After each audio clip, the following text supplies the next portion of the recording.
Hi,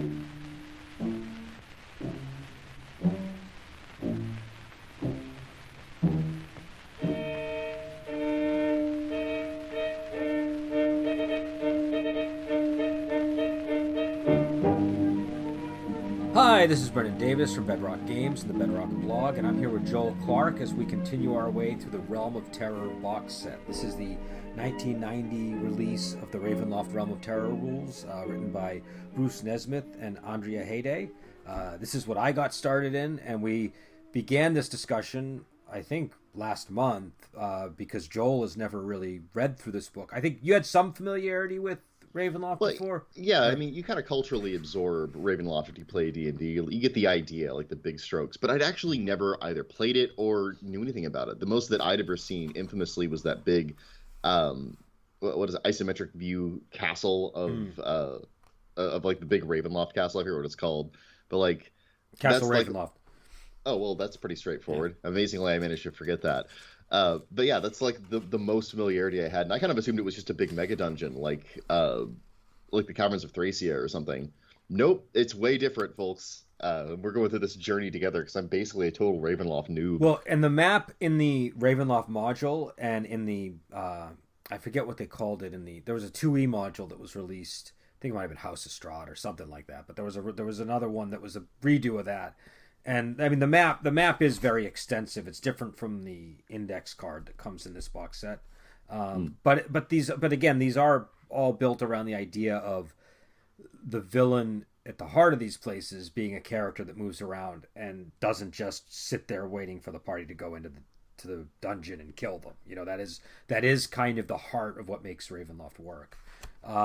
So today we're doing chapter was 9 and 10. Chapters, I'm sorry. Well, is it 8 and 9 or is it 9? No, it's 9 and 10. 9 and 10 because 8 is telling the future. Yeah, there it is. So chapter 9, Spells in Ravenloft, and chapter 10, Magical Items in Ravenloft. Now these are chapters that a lot of people might just skim or not even read and then just go back and as they need to.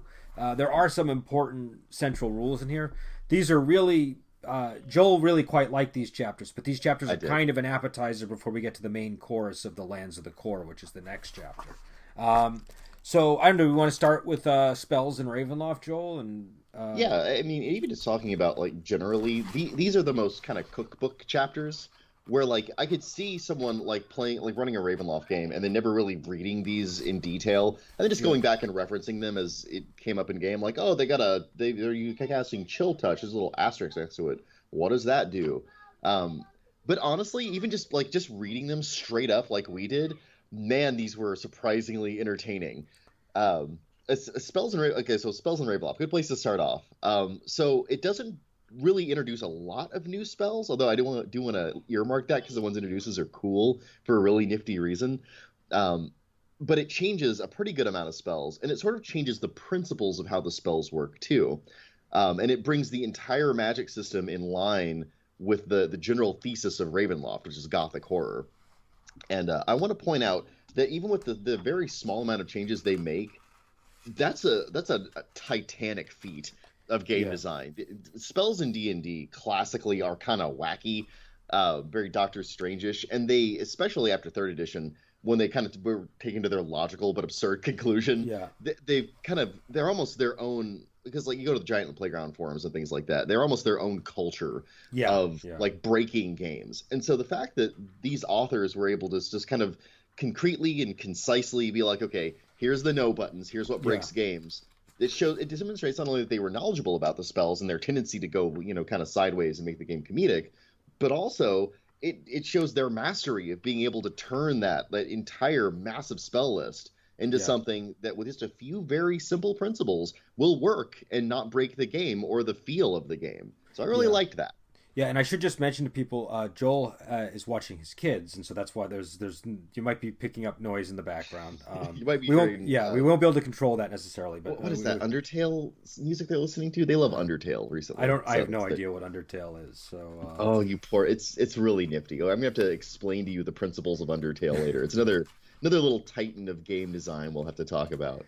But I agree with you. I mean, the core principles, and again, I reread this morning. This isn't a chapter that I would read a lot in my spare time. This is one that would often come up, and you'd have to go and you have to look up a spell and I remember back when I was running Ravenloft constantly, I knew this chapter by heart because these spells came up and you had to look them up and you were aware of them. Now I'm definitely more fuzzy, but the core things that they change, or they control things like summoning. Yeah, Because summoning's a big one. yeah, that's because there's a couple of reasons, but one of the big ones is they need to manage. Ravenloft is a prison, and they need to manage how easy it is to escape from Ravenloft. And if a summoned creature can enter into Ravenloft and then exit freely, that kind of implies an easy escape, right? So they Yes. put a lid on that. They also limit what you can summon based on the domain that you're in, so that you're not I able like to. that a lot. Yeah. Because it immediately makes it thematically appropriate. Yes. Yes. It That's works. really no polar bears in Wolf Castle. It, it works in terms of theme. It also works in terms of saying, no, Ravenloft is what controls the ground rules here, not your spell book.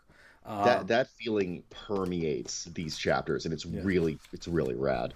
And I think loss of control is an important aspect of horror, and that's one of the reasons why they sort of freely do this, where you might have these tools that would work in another setting, but the Ravenloft setting has its own physics that you have to abide by. The other key one is detect alignment or detect Yes. evil.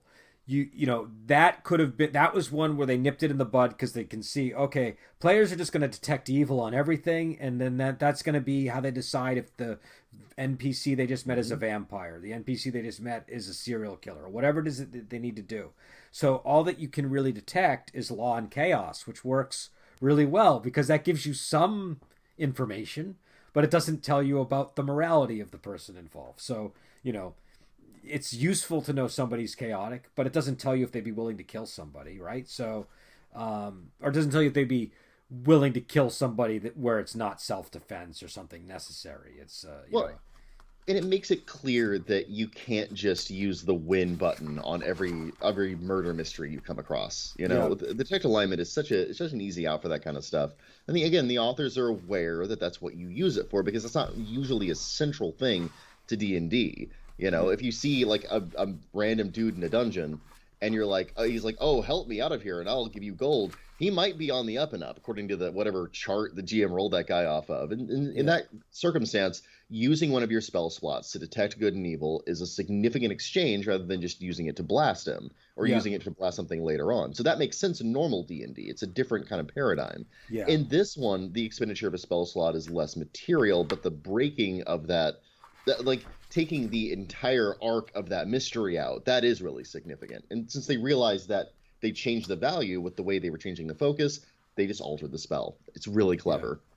Yeah. And the other area that gets really affected is scrying and anything to do with any kind of divination. That tends to get limited, and resurrection, things like that.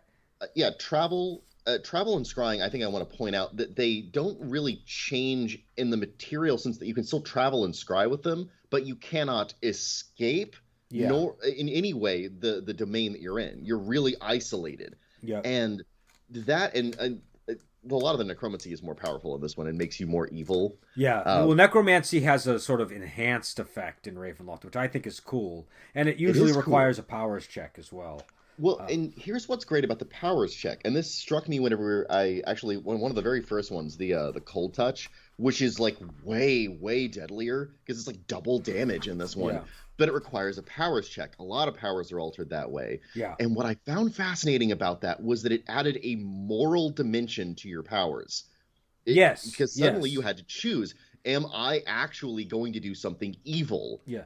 For this new power that I have. Well, or tap into evil magic is essentially what you're doing here. And this is one where, in most settings, necromancy can kind of be good or evil. Like it's shady, it's dark, but it could be good or evil. Here, it's like no. Necromancy is by its very nature connected with evil. It has a morality now. It's fantastic. And what happens is if you look, so they give a list of altered spells. They give the priest spells and then the wizard spells, and certain spells have an asterisk next to them, and those are the spells that are requiring powers checks. So 1, 2, 3, 4, 5, 6. So there's 7 altered priest spells that require powers checks, and quite a few more magic that from the wizard list that requires powers Oh, checks. and One we're through gonna get into the wizard 5, list 6, too, 7, 8, because the 9, way they altered some of these is 15. amazing. There's 15 that require powers checks. And so it'd be Chill Touch, Spectral Hand, Feign Death, Vampiric Touch, Contagion, Enervation. Enervation has a pretty cool effect. Animate Yeah. Dead, Magic Jar is quite interesting in this one. Summon Shadow, Death Spell, Reincarnation, Control Undead, Finger of Death, Energy Drain, and Gate. So, you know, I think that it's like you're saying, they add that moral dimension, but also, Well, they do some. oh, go Okay, ahead. go ahead. Go ahead. No, I was gonna No, say, no, no. You... but also, like you were saying too, it enhances necromancy. So it's not clear why the dark powers are mysterious. So it's not They clear are. why it's significant that it's responding. That this is sort of being keyed as evil, but it sort of suggests that maybe, I mean, the dark powers might not necessarily be a force of good. They could themselves be, you know, something approximating Satan, say, for the realms of D&D. Do you know what I mean?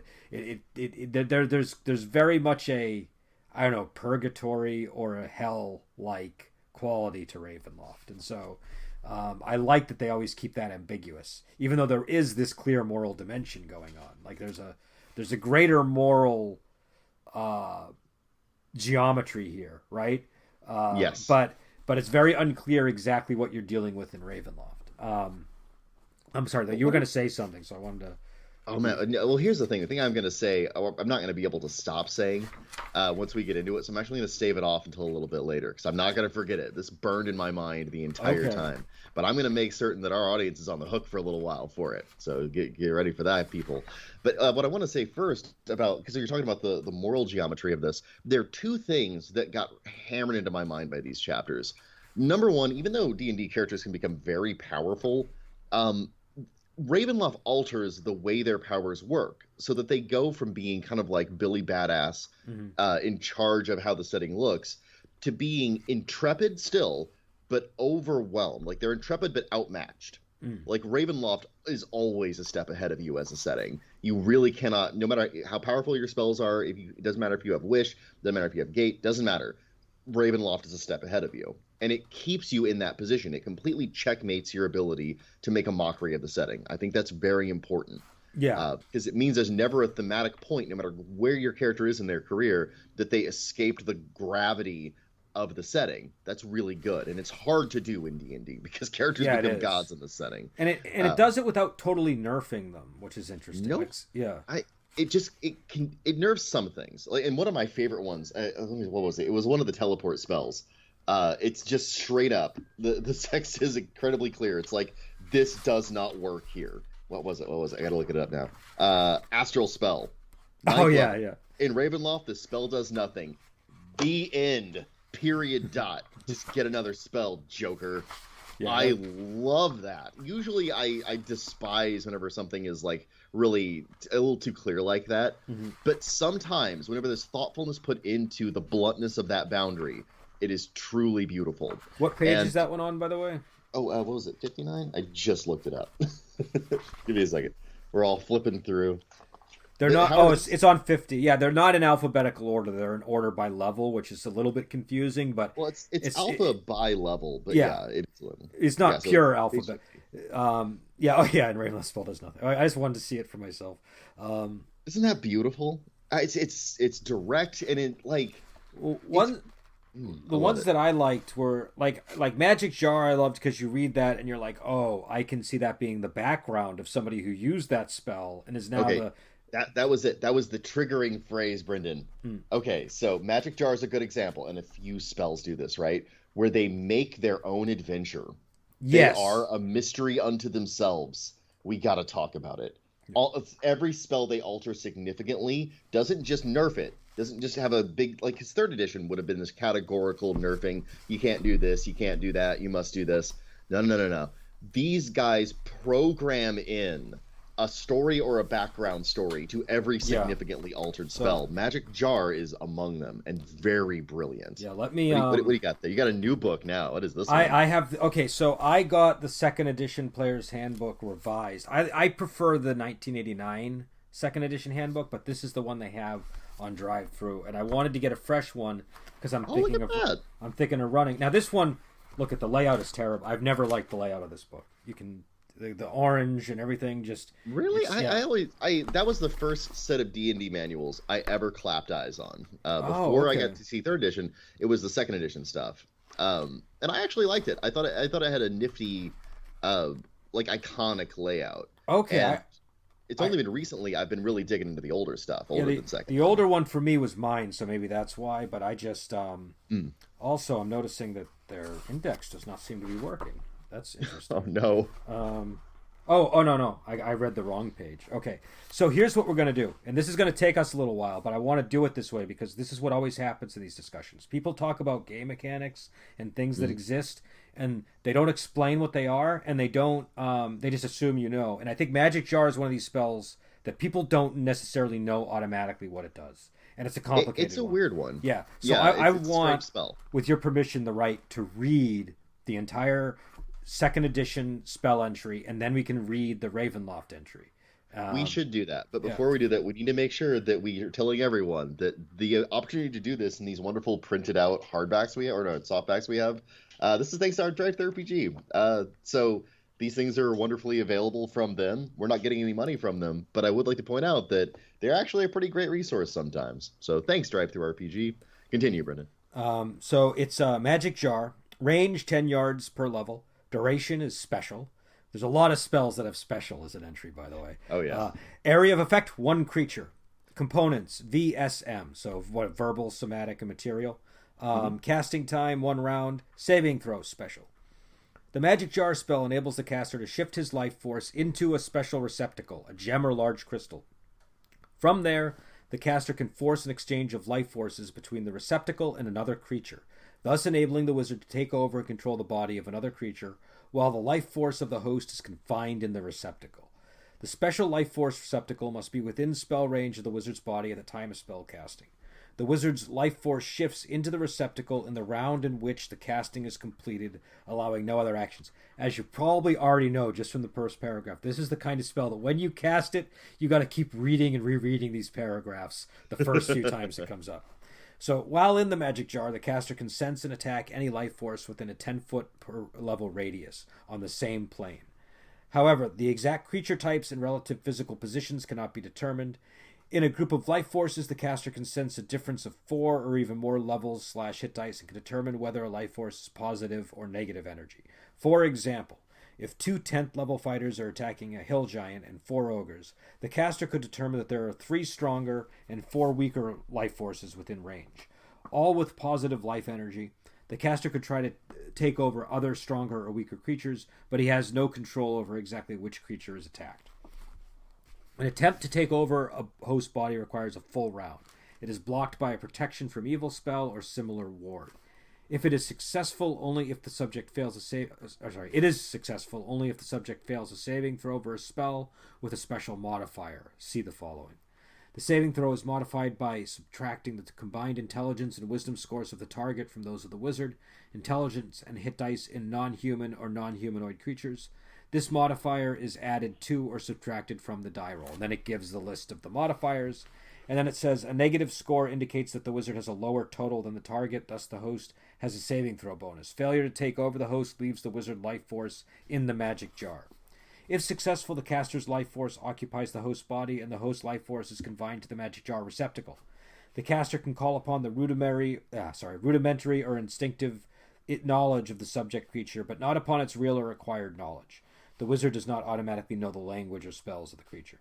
The caster retains his own attack rolls, class knowledge, and training, and any adjustment due to his intelligence or wisdom. If the host body is human or humanoid, and the necessary spell components are available, the wizard can even use his memorized spells. The host body retains its own hit points and physical abilities and properties.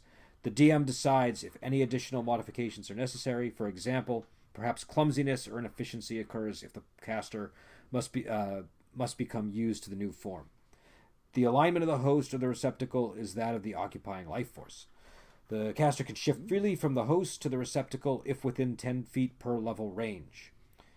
Each attempt to shift requires 1 round. The spell ends when the wizard shifts from the jar to his own body. A successful Dispel magic cast on the host can drive the caster of the magic jar spell back into the receptacle and prevent him from making any attacks for 1d4 rounds plus 1 round per level of the caster of the Dispel. The base success chance is 50% plus or minus 5% per level difference between the casters. A successful Dispel magic cast against the receptacle forces the occupant back into his own body. If the wizard who cast the magic jar is forced back into his own body, the spell ends. If the host body is slain, the caster returns to the receptacle if within range, and if the life force of the host departs, i.e., it is dead. If the host is slain beyond the range of the spell, both the host and the caster die. Any life force with nowhere to go is treated as slain unless recalled by a raise dead, resurrection, or similar spell. If the body of the caster is slain, his life force survives if it is in either the receptacle or the host. If the receptacle is destroyed while the caster's life force occupies it, the caster is irrevocably slain. Now, this is long. That is almost a full... That's a lot of stuff. Yeah, it's a double column. And I think the Ravenloft one is nearly as long. It's not quite as long, but it's close. You want me to read that one? Yeah, because my throat is now a little bit dry. So, well, also it's a nice back and forth that way. Okay, so where are we going here? So it's on page 48, Magic Jar, 5th level. All right. So here are the changes to Magic Jar whenever you take it into the realm of shadows, as it is. This spell undergoes a small but deadly change in Ravenloft. If the host's body is slain, the caster does not necessarily return to the Magic Jar. The caster must make a successful saving throw versus death or be bound to the host's corpse. If the roll succeeds, the spell works normally. If it fails, the wizard becomes an undead monster occupying the host's body, which the DM controls completely. That is the sweet stuff of this spell. That's good. That is yummy. The background adventure that you want to run. Well, no, there's even more background adventure. Oh, yeah, okay, keep going. Specifically, the following occurs when the caster becomes undead. And by the way, they allude to this in earlier chapters, too, where undead have altered rules. So, continuing. The corpse of the host lies in peaceful death for a full day. Then if the corpse is still relatively whole, it is animated with the caster's life force. I like that they knew that they wouldn't necessarily be relatively whole, by the way. Thank you, people who run D&D. I also like that they take the time to define it in a moment, what relatively whole means. So go on. Right here. If it is not relatively whole, the wizard dies. Relatively whole, in quotation marks, usually means the head and torso are intact. Usually means the head and torso are intact. It's defined, but it gives you plenty of wiggle room as a GM. So many horrors have by necessity shambled out of the vagary of that passage. Yeah. The caster, when undead, retains the powers he had in life, excluding physical abilities. He assumes the physical abilities of the host's body. He does not retain powers antithetical to an undead state, healing touch, plant growth, or protection from evil, for example. The DM's best judgment applies here. I also like that they consistently throw it back on the DM's judgment, by the way. Yeah. That's really good. It's a ruling over rules mentality that is necessary for this kind of setting. It's a robust kind of rules framework that really helps if you have a referee. In addition, the caster receives the usual powers of an undead creature. He is immune to sleep, charm, and other mind control spells, and he never needs sleep, food, drink, or even air. I like that they called that out specifically. He is immune to cold-based damage. Depending on the hit dice of the host body, he may receive other powers as well. Consult the table below. 4 or less, no additional powers, but 5 to 7 gives you energy drain touch. Jesus. Yeah. 8 to 11 is regenerate 1 hit point each round. Again, oh my god. And the 11 plus is a 40-foot fear aura. Tasty. The special powers above are cumulative. Hence, a 12 hit die monster would enjoy all 3 powers. The aura of fear automatically affects creatures with less than 4 hit dice. Those with 4 to 6 hit dice can make a saving throw. The caster's original body also becomes an undead creature. So, again, it's making even more undead from how much this spell has effed you over. This creature is weaker than the one created from the host body. It has only half as many hit dice as the caster had levels in life. And what I want to say about that's really cool is because it's the caster's body that is now like the undead servant, that creates that's just a really interesting adventure idea. Oh, yeah. You know what I mean? And Um, nothing to point out with these changes is characters are almost never yeah, aware that the spells are altered or how they are altered yeah, until they and experiment with them. that's because and the reason why this is interesting is because the player characters might know the NPC that cast the spell and became undead, and Mhm. so their first interaction might be with the servant undead creature. Do you know what I'm saying? Like, that's the part that I think is Oh yeah, super there's cool. so many ways you can Yeah. do this soul shell game. Mm. Because the original Magic Jar is really just about being like it's like baby's first Yeah. phylactery. It's body hopping. Yeah. Oh, I'll get this body. It's the Yeah. Captain Ginyu power. But this makes it even more bizarre because in addition to the body hopping, there's corpses that are wandering around and doing Yeah. stuff. So Oh, I love it. Okay, anyway, that can be up to a maximum of 10 hit dice. Going back to it, the Turning Undead table in the player's handbook lists monster types by hit dice, and here I like this, by the way. For example, a 13th level wizard would become a 6 hit die monster, according to the table. A 6 hit die undead monster is a wraith. So, and I like this mm, concise bit of game design because you only have to look at that one table. Be like, okay, half the hit dice, round it up. yeah. I guess it's rounded down, and then look and see what you can turn. Choose from that list. You're that kind of undead. Yep. That's really easy plug and play game design that still feels thematic and cool. That's A plus choice game design in my estimation. The DM can choose a different undead creature of the same hit die if desired. Delicious. The magic jar spell undergoes another important change. The life force of the host contained in the magic jar, by the way, this is my favorite part, does not depart when the caster's own life force is bound to the host's body. Instead, the host's life force becomes trapped in the jar, held there by the powers of Ravenloft itself. Yeah. The powers of this trapped life force are unknown, but it is said the force may fester and grow within its Yes. prison, attaining powers that allow it to reach out from the jar and perhaps eventually escape. When the magic jar is destroyed, the life force within it is destroyed So too. So, in just this one spell, you have this amazing body swap story. An evil monster, another less evil monster, and a haunted yeah. place with an inexplicable haunting. One spell goes awry, and you have all that. What I I love it. and the great thing too is this to me, just as somebody who writes games and stuff. When I look at entries that I've written, I know when I was on fire, when I was not on fire, when I was struggling. Yeah. This was a Oh yeah. designer on fire. I don't know if it was Bruce Nesmith or Andrea Heyday, or if Whoever did it is a both of them were doing it. genius. But you could tell they were just like, "Ooh, I know exactly how this spell is going to be changed," and they could have probably gone on for another 4 pages if they really wanted to with this Oh stuff. yeah. Do you know what I mean? Like I just have a feeling that when they would run the game and this spell came up, or when they used it as an adventure background material, they would have just had endless ideas for how it could have gone in different directions. So It's a cool spell in the first place. It's a complex spell, yeah, and it's a spell that kind of writes its own story. And this writes 1,000 stories. This is dripping with potential, and yeah. it's in the cookbook chapter. It's And in the consult this when they cast a spell chapter. yeah, and so this is the spells in Ravenloft chapter is just these are the spells that are changed. Here are some new spells. Most entries are not that long. Most are like I'll just read one more. Teleport without error, 7th level. This spell works normally, except that it cannot transport the character out of Ravenloft or out of a domain whose borders have been magically sealed. Keep in mind that some areas of Ravenloft change, so that the teleporter might not be as familiar with the place as he believes. Oh So, my god, I love that. I yeah, love that last line. yeah, they always kind of throw in a little thing like that, but that's only a paragraph. Some of them aren't even that. Some are just a sentence or two. But the magic jar spell got special treatment, and it definitely deserved the special treatment. There's also we should probably move on to new spells because we're got to get to magic We're items pushing to also. it. So Yeah, yeah. so there are 3 new spells in the book also. There's Feign Undead, there's Divine Curse, and there's Ancient Curse. Now, and it's 1 necromancy and 2 abjurations.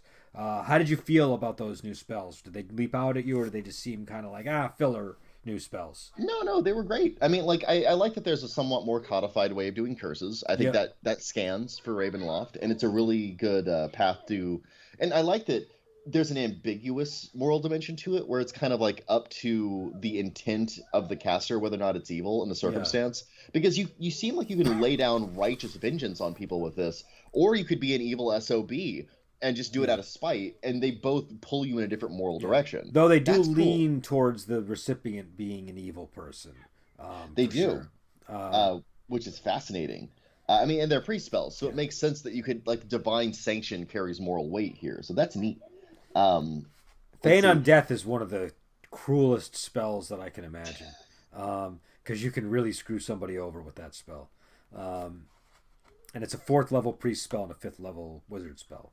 Wait, how would you screw somebody over? It's a willing target. Is it willing? Oh, no, then never mind. For some reason, I thought that they couldn't. I guess you could trick them, right? You could trick them. So like, Oh yeah, yeah. Okay, if you tricked somebody, this is a cruel trick. yeah. I I concur. guess okay. Here's the question: when it says willing, does it matter if they know what the outcome of the like? If they is it only that they just agree to let you touch them, and if you do, the effect takes hold, or they have to actually be on board with the effect of the spell for the willingness to actually matter Oh here? man.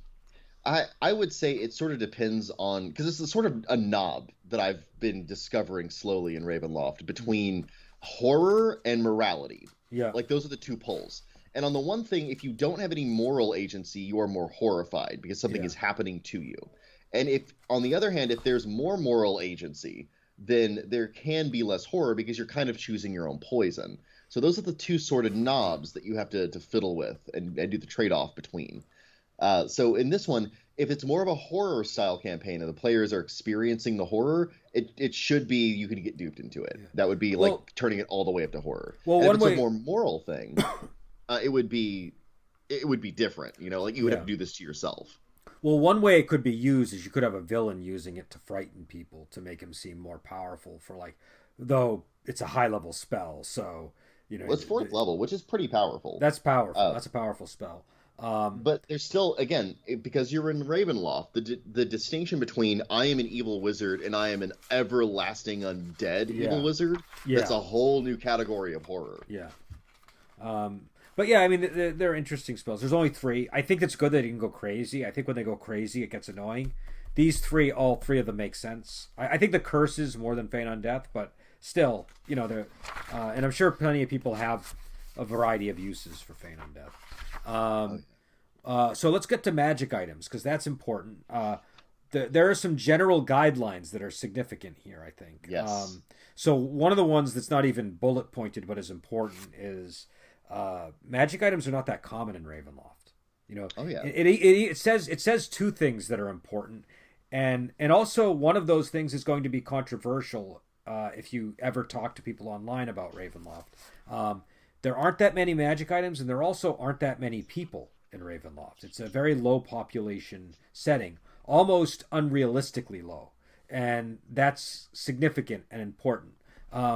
But the reason for there not being that many magic items is the resources for making them aren't there. The history of the setting is actually not that long, so it's not like you have these 1,000-year stretches of time for all this stuff to get made, and it's also just not. It's not. This isn't a high magic setting, so it's not the kind of place where people are constantly making magic items. And it's strange that it's both low magic and low population. And that doesn't make sense until you really realize that Ravenloft is a prison where people go Yeah, to be imprisoned. it's a This isn't, you're not supposed to have a realistic agrarian world here, yeah you no, know? and that's the debates people have online. Is well, you should have this amount of population for this amount of stuff and this tech level, but this is like a Twilight Zone place. It's not. It's not a Yes. place where logic Oh God, that's like the holds. perfect description. Yeah, It's a Twilight Zone place. yeah, it's a Twilight Zone place. This is a place where, yeah, things don't always make sense because it's a supernatural prison that exists in like the border of the ethereal plane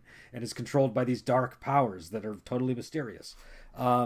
So one of the points is magical items cannot summon normal animals who do not dwell in the domain at hand.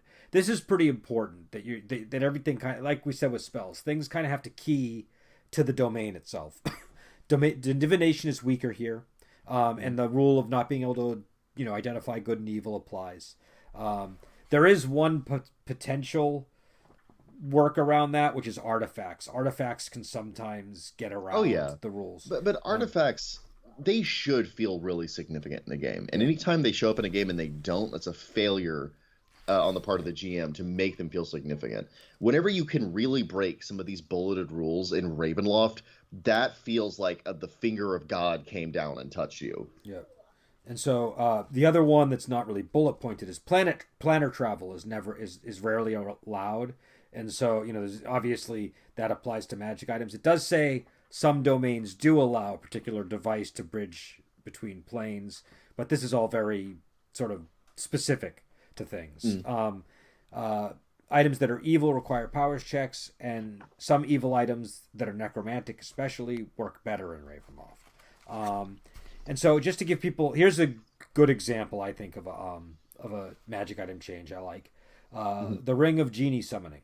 The Oh, I genie was about appears. to throw that one out. I Yeah, love this one. the genie appears and serves the wearer once. After that service, the genie tries to return to its own plane and cannot. This is a violation of the Pact of the Ring. The genie is freed. If its former master was kind and reasonable, the genie leaves to find its own exit from the demiplane. If the former master was cruel and harsh, the genie attacks him. Now, obviously, that's simplified. I think you have a lot more wiggle room. It's saying the specifics of how the genie was treated is going to affect how the genie reacts. And so that could result in the genie attacking you. It could result in the genie wanting to torture you or worse. Yeah, and I think that as a GM, when I see a passage like that, when it's that binary, I always interpret that along like a more pragmatic spectrum. Yeah. I'm always like, well, okay, yes. The ultimate pole is it will launch into a frenzied attack, or it will, kindly leave you alone. But there's this universe of a neglected middle there, right? So that's our job as a GM, to look into that and be like, well, what are the specifics here? Yeah, that's and there's a lot of items that do that kind of a thing. Oh yeah, I happen to really love that one. Were there any other items that you wanted to discuss, or any concepts that you thought were cool? Yeah, I'm trying to think here. There was one more in these that I really liked. Which one was it? Because that was my favorite one. I really loved that. Let's see. It's not a Flask of Curses. Gem of Seeing is pretty cool. Helmet of Telepathy. Mirror of Life Trapping. There was one where... Let me see. I'm trying to think here. Well, the Horn of Valhalla has a big page count, but it boils down to you actually are summoning people from their afterlife, and they get trapped here. And if you fuck that up enough, Odin shows up and he's like, okay, no, I'm taking my warriors back and the horn. No more for you. That's fun. Let me see. What was the other one? Oh, Sphere of Annihilation was the other one that caught my mind because it specifically, you capture the attention of the Ravenloft powers when you use that. Like they're actually like, oh, really? Look at this shiny new toy you brought us. So I thought that was really neat. Let me see. Was there any other one here that I guess not. I thought there was another one in this that I was like, ooh, that's nifty. Intelligent weapons are way more powerful in Ravenloft. That's an interesting. The evil ones are. Yeah. Evil. The ego of an evil intelligent weapon rises 5 points. That's pretty cool. I like that idea. I like that artifacts get some exceptions here. I like the frequency of treasure and magic section, which we already talked about. What about the new magic items? The new ones. Okay, the new ones have a lot of weight, right? The apparatus is kind of like the artifact version of the magic jar spell, where it can switch people's souls. It can also split you into good and evil halves. And the fun thing is, infallibly, when it splits somebody into an evil half, the evil half gets their own domain immediately. It's like, here you go, you're evil enough. You are raw evil. My favorite. Well, can you guess what my favorite magic item on this list was? Let me see. Let me look through here. There's not that many, so it should be pretty easy. Okay, I think, well, if we're talking about my favorite one, and this would be a high contender for yours, it would be the Cat of Felkovic. I like that one. That's my second favorite. That's my favorite one. Okay, that one is very good. By far. That one it feels like an Edgar Allan Poe story, right? The cat comes to life and eats once a day, and if it can't find something as a cat, it upgrades to lynx. And if it can't go lynx, it goes tiger. And then, like, the ultimate form is like this gigantic, what is it, a saber-tooth Smilodon? It's a saber-tooth tiger, basically. Oh, that rules. And I love that when it captures something, if you turn it back into a statue before it's done eating, it turns that into a statue, too. Yeah. And then later on, it might be that it's changed. Keep this device in mind when we're reading through the next section, by the way. Okay. My favorite one, actually, is Amulet of the Beast. That's the one, and the reason why is I know I use that more than any other magic item in this list. I use that constantly. There's 2 of them. Yes, that's why it's so great. Yeah, why don't you explain what they are? Oh, okay. So there's the Amulet of the Beast is actually 2 different amulets. One of them prevents a lycanthrope from turning into a werewolf that just keeps him as a person, and it's in no way cursed. So you can use it in 2 ways. You can either use that to ward off your own curse, or if you are a lycanthrope, you can use it to appear as a normal person. So that's clever. The other one, though, is cursed, and it makes you turn into a lycanthrope. Yes. Yes. I love it. There's so much you can do. I mean, this is the ultimate, and again, you have to be even-handed in how you do it. You have to be careful. But Ravenloft is the ultimate setting for kind of messing with the players a little bit. You have to be willing to do nefarious things to the players from time to time because the setting is cruel and mean, and it does that.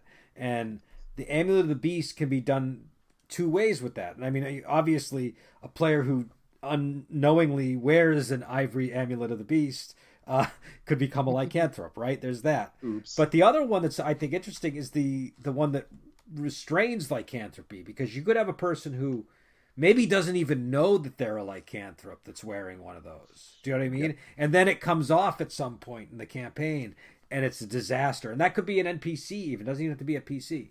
But it's just, or they Yeah. could meet somebody who's a lycanthrope, who's a great person, and they don't realize that this person maybe they're even a lycanthrope hunter or something. You don't know, but they Here, God, the fact that they made both the amulet and its opposite share the same name makes me so goddamn delighted. I have just straight up malice glee out of that, because you meet someone who is a werewolf and doesn't know it, and they have the amulet of the beast, and like someone else in your party maybe gets an amulet called the amulet of the beast, which looks almost identical aside from the coloration. You can even paint the damn thing so it looks identical, and there are werewolf attacks, right? And you're like, oh no, we've got to get the amulet of the beast from that one guy. It's turning him into a werewolf. You take it off, the werewolf attacks double. yeah. You're like, wait, what?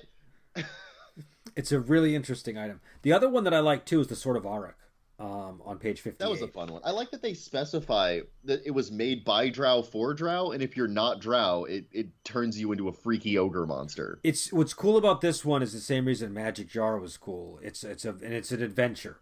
Like, I can just say, oh, I'm going to drop the Sword of Arak into the game, and I know it's going to be a murder mystery about this ogre guy that has the Sword of Arak.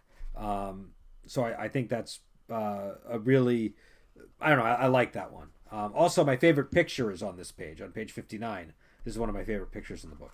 Oh my god, if you open these chapters for nothing else but this beautiful piece of art, I don't think your time is wasted. I don't know what it's called when there's this sort of, it's almost like a bubbly, languid kind of construction to this. Like, it's not like realistic, right? It's very stylized. It's hyper realistic. I would say it's dreamscape esque. Yeah, it's very dreamscapey. And what I like about it is there's this ruined stairway in the background that leads up to like a gateway entrance, but it goes into nothing because it's all the rest of the building is gone. So you don't know if it was a tower or what, but it's all bathed in blue. Well, it could be a magic gateway, or it could just be a It could just be a fall to your doom. And I love the fact that there is a leap of faith just kind of hanging out in the background of this painting, off center. And also it's bathed in moonlight, so it does kind of suggest, even though the moon is behind it, it does suggest that the magic gate potential that you're talking about. But there's a mysterious figure in the front who does not look totally harmless. So it's interesting. It's interesting. Yeah, and it's not clear that the image of that woman in this is gorgeous, because it's not clear if we're seeing something that is dangerous or something that is like victimized, or something that is completely lateral to those two assumptions. Look at her right hand and tell me if that doesn't seem a little off to you. Yeah, it looks like there's some kind of like mystic like spell aura attached to it, but it's not clear. Is that a big rock? Oh, I'm sorry. No, her right hand. Her right hand. I apologize. Her right hand. Her right hand or her left hand? Her right hand. I got them. So for left from our perspective. Our left, yes. Our left. Yeah, and again, the left where it's in that whole like half of her is like shrouded in darkness, and there's something vaguely sinister suggested by the silhouette, isn't there? Like, it's not clear if we're seeing like the one piece of her fabric that in her entire body that's actually being caught by the wind, or if there's something nefarious going on there, like there's some kind of transformation that's only vaguely hidden and outlined by the moonlight. A transformation, or even another creature perhaps, or what? Yeah. You don't know. It's very unclear. But the woman does not look unafraid, and she has her eyes fixated on something. You know what I mean? Like, and her eyes have this unnatural glint to them. Yeah. Like they're catching the moonlight with a cat's eyes. There's so much that's uncanny about this image. Yeah. It's really The gorgeous. art gets really good in the Von Richten books because then you really start to see Fabian explore the world. Do you know what I mean? Oh man. It's really interesting. You know what was cool too is I forgot about Iraq. Now I'm getting ahead of ourselves, but it's the next chapter. It's the first domain that's described in the domains in detail sections in Land of the Core, All right. and it's a Drow domain. And I completely forgot about that one. I think it disappears during the Grand Conjunction or gets moved. But Lame. well, the Grand Conjunction happens in the red box set, and so that changes the demiplane. And then there's another change, I believe, before Domains of Dread. I think Domains of Dread also introduces some changes. And then if you even go further into like the 3E stuff, it gets changed even more. So the It's landscape. weird that this. It's strange to me that Ravenloft pioneered so much of the good of the World of Darkness and also so much of the bad in the whole like ever-changing metaplot BS. Well, I mean, the meta plot was less annoying, I think, in Ravenloft than in Vampire, because Vampire was really heavily fueled by the meta plot. I mean, but it was there. There was a series of adventures about a prophecy, and I think it was like 5 or 6 modules that were all linked, and each of those modules were like one of the lines from the prophecy becoming true, and by the end of it, they all become true, and then you have the Grand Conjunction. That was That the at idea. least is clever. Yeah. But it is meta plot, and it is, and also I don't know. I've always been torn on it. I liked the red box set when it came out. At the same time, I didn't like them moving Markovia out of the core. I didn't like Gehenna being taken out, and I don't even think I liked Blutspar being taken out, or any the Nomad, the Nightmare Lands. Yeah, and this is a point that gets brought up a lot. That here we are, what, a lifetime after the creation of the black box, right? And there's nothing at all in the universe keeping us from running it exactly as it's written in here. Like the old stuff really does not go away, and that's never Yeah. more true than nowadays when you can get. Again, we're both reading these out of like print on demand copies. Yeah. Like this is a physical thing we both have. We Well, can and just I look have, at. I do have the black box set. One of the reasons I got the POD version to do for this segment is I didn't want to ruin the books that I have of Ravenloft, because Yes. because they're like $500 now and stuff. So I was It's like, really hard to yeah, get the original ones. yeah. So I was like, I'm going to leave those in the box, and I'll just use this POD version for reading through this and possibly running it. That was something I'm definitely thinking we should do a short campaign, probably using module materials so you can see what it's actually like what the material at the time was like for adventures, not just what Brendan would have run or what I would run now. I'd be interested to see what you would have ran back in the day. I mean, I always surprise myself when I go back. I would have run monster hunts mostly. That was sort of more my general approach. I like that you took that and made an entire career out of it eventually with Strange Tales of Well, Stormwind. everything I do now is very heavily inspired by the Ravenloft. That's why this is the one line I get so worked up about. Well, I mean, and you can see why. And I've not gotten super into the new stuff, so we may have to do a dissection and autopsy on that after we're done with this one. But like, I feel like even from what I've just absorbed from like the fallout of the larger conversation about the new Ravenloft stuff, that the authors would have been greatly served by reading the original material in this box. I mean, just the fact that the phrase "intrepid but overwhelmed" is such a concise and concrete like philosophy of design of this. It's never stated outright, but it's clear as you read the text that is what the characters are. That's not present in the new one, apparently. Apparently in the new one, you're just as powerful as you are in 5th edition, and it ruins the broth. I don't know how much changes they made.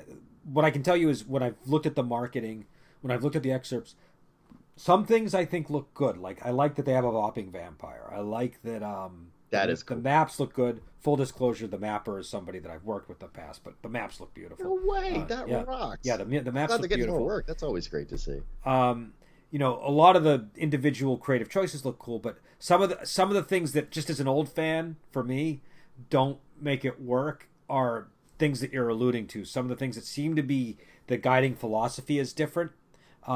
which is a choice. It's a creative choice. Maybe there'll be new fans that come to it because of that like it. But like, for example, the core one is classic Ravenloft is classic horror and gothic horror. Like emphatically, it's there's no way to read the black box set and not come away thinking, oh, this is definitely not about Friday the 13th, right? Like, and so what they do instead in the new Ravenloft is they make it multi-genre, multi-horror genre. So every domain is sort of a different genre of horror. So you can have a body horror domain, you can have a gothic horror domain, you can have a cosmic horror domain. Some people are going to like that, some people aren't. I don't like that. I like having my classic and gothic horror inspired Ravenloft with some room for, like, as an example, in the Guide to the Created, they talk about how golems actually, when you think about it, are kind of like characters like Michael Myers and other slasher figures. And that's an interesting insight because it's true when you actually think about what a golem is like, right? But it all has to go through that filter of gothic horror to be done in Ravenloft. You know what I mean? So they take this thing from a genre that the black box was even hostile to, which is interesting. But it's it's an explicit rejection of like slasher style movies and like serial type of horror, which I love, by the way, but I'm fine with things that I love not getting along. Yeah, that's the thing. I love slashers too. You know that from doing Horror Express with me. But but for Ravenloft, it has to go through that filter. And one of the things that I found troubling when I was trying to talk with people about this online, I probably didn't do a great job of it, but I found that people were saying, and I don't know if the book says this or not, so I don't want to put this on the book. Yeah, but I feel that's like another point. We need to actually read the book and take it at its own value instead of responding to its response. Yeah. But yeah. But what people were saying is they were acting as if by not having multi-genre horror in the first place and excluding other types of horror, that it was being non-inclusive and it was excluding people. And my feeling on that is that's a really strange way to look at genre preference for a game. Do you know what I mean? Like, well, it's unsophisticated in a way that kind of points it towards a younger generation. I think you're probably hearing a lot of that from Gen Z and people like that because they're just coming into it. Well, here's the thing. It was actually somebody who was, I believe, my own age who played Ravenloft back in the day and didn't like that it was so narrow. Do you know what I mean? Oh, a psychopath. Yeah. Right. Well, I don't want to. I don't want to say it was a psychopath, but my point is. No, but I encountered this line of thinking a lot, and I just kind of wanted to talk about it because I feel like, there's nothing wrong with the game having a focus, and that's one of the things that I think makes this black box so good is the focus. It's all very, this is our vision. You're supposed to have a thesis and a focus. Like, I don't understand the weird hostility towards this focus because it's not like there aren't focuses in like all kinds of modern works that get widely praised. So I don't know. It's peculiar. It's not a criticism I feel is it's not consistently applied to the same person's like tastes. Yeah. So I don't really consider it a valid criticism. I think if you're going to have a criticism, it should be a criticism you can apply to multiple works and not like just kind of pick and choose and cherry pick. Oh no, this one we don't have to use that critique on. You should. You have to be consistent for a critique to be valid. Yeah.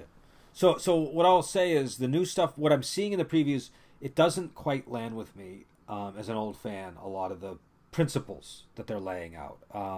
One of the design decisions, though, that I disagree with, that I think might actually be a good design decision that I probably should mention, is the decision to make every single location an island of terror. Personally, I like having a core and I like having islands of terror to work with because you can do both. You can do the isolated thing and you can have this more cohesive place on the map where characters can move from one domain freely to the next, provided the borders aren't closed or somebody doesn't want them to escape. You always have the border closings to allow for the isolation, but it creates more of a variety within a single adventure campaign. That larger texture of being able to move between distinct places, I think, is important to the cohesiveness of a campaign world in general. So making everything just a one shot, that's a little bit too diffuse, in my estimation. But what I will say about making everything an island of terror is this, and this is where I think it's a potentially good design decision. Ravenloft excelled at Monster of the Week type adventures. I didn't always run Monster of the Week. A lot of times I did, but I didn't always. Some people ran Ravenloft as a sandbox. Some people ran it as Monster of the Week. Some people ran it more as an adventure path. There's, or as a like story driven kind of thing, like you had a Oh lot yeah, of in the '90s. I But really I think I agree with you just from looking at the way this game is being put together because we're almost seeing the Frankenstein's monster being created like yeah, from the viscera up here. We're seeing the bones and the organs and the veins getting layered on, and as we're watching it get constructed, you can kind of sort of see the shape of the monster emerging yeah, from it.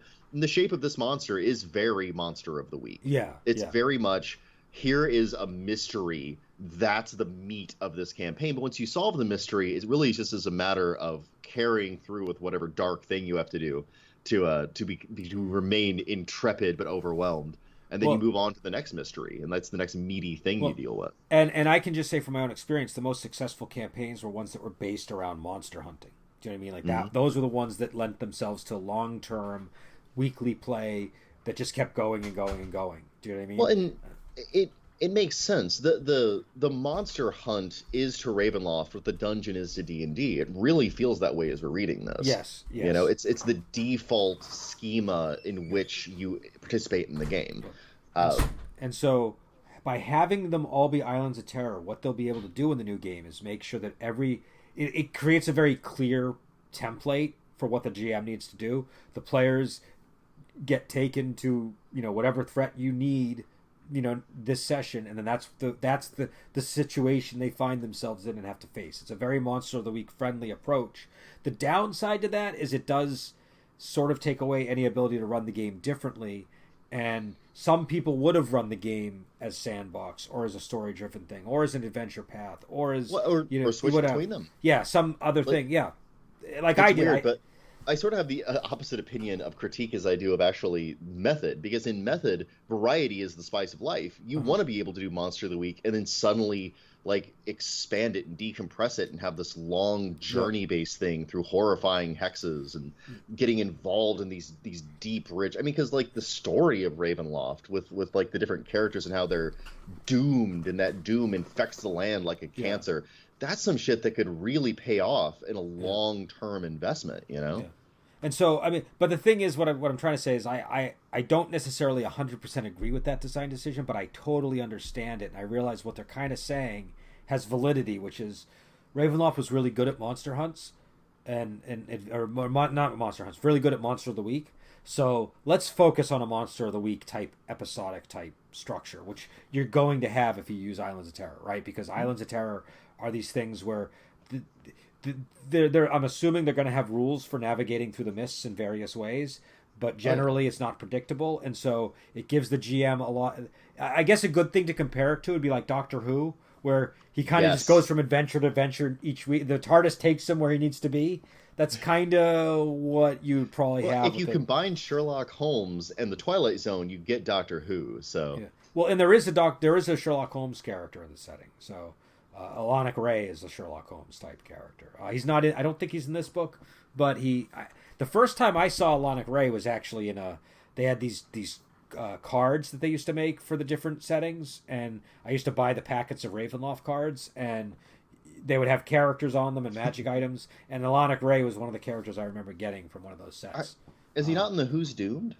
I don't believe so. He might be in one of the later books. I don't know where he first appeared, but I'm just saying where I first saw him was in one of those cards, and then I think he became more part of the setting later on. Um, but There's some really cool looking characters in here, though. Okay, anyway, so next time, are we just doing the Lands of the Core and Islands of Terror? yes, Lands of the Core, Islands of Terror, and then we All will right. do Who's The Doomed on its Who's own. The Doomed? Who's Doomed is Oh, very important, but we need to deal with it on its own, I think, which is going to okay. hinder. It is slightly going to hinder our discussion of the domain, so it's up to you if you want to make that all one read, because the Who's It'll be a Doomed. big read if we do it that way. But I could do that. I could do a big read.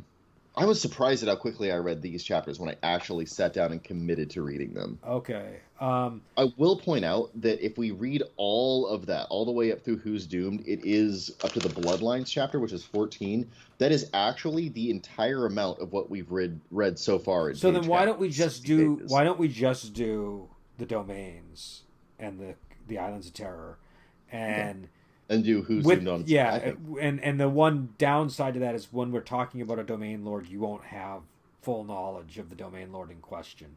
I think that'll be okay. Because Yeah, that way, when we come back to that chapter, it'll be richer as a yeah, result. yeah. I think so. So, And I feel um, like Who's Doomed does deserve its own examination. It's a big chapter, it's rich, and interestingly, there's a Bloodlines chapter after that, and like doomed bloodlines and weird curses that follow the okay.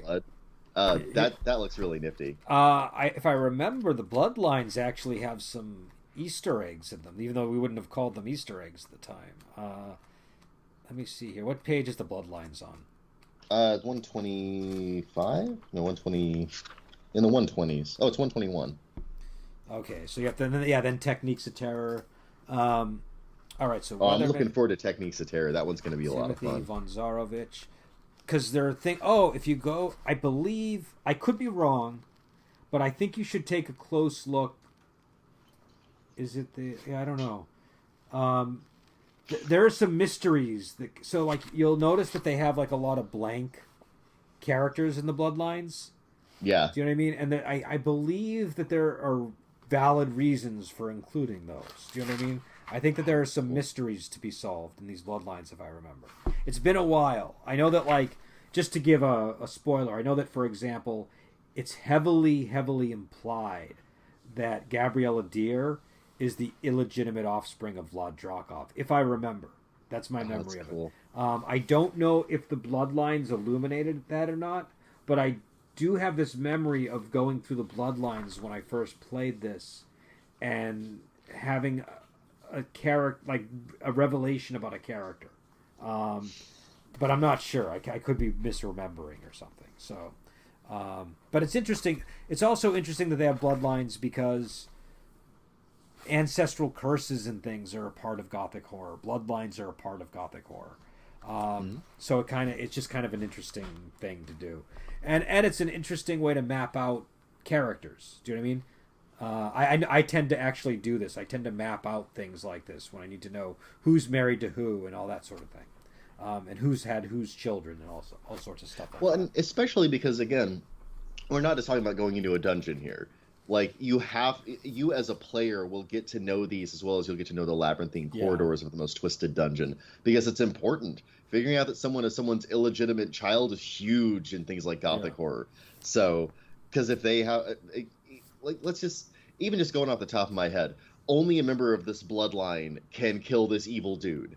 Yes, Like that's a perfect figuring example. out who it is. Isn't that like kind of the example? Yeah, You know. yeah, that would be it. So trying to go through this village and figuring out by name and by like whatever tattered remains of the burned genealogical records you can find and rumor and things like that, who can actually deal the death blow to the main villain that you're dealing with, pretty significant. There's a lot of stuff like that. Bloodline curses if you're lycanthrope. Well, we need to figure out who's the descendant of this guy.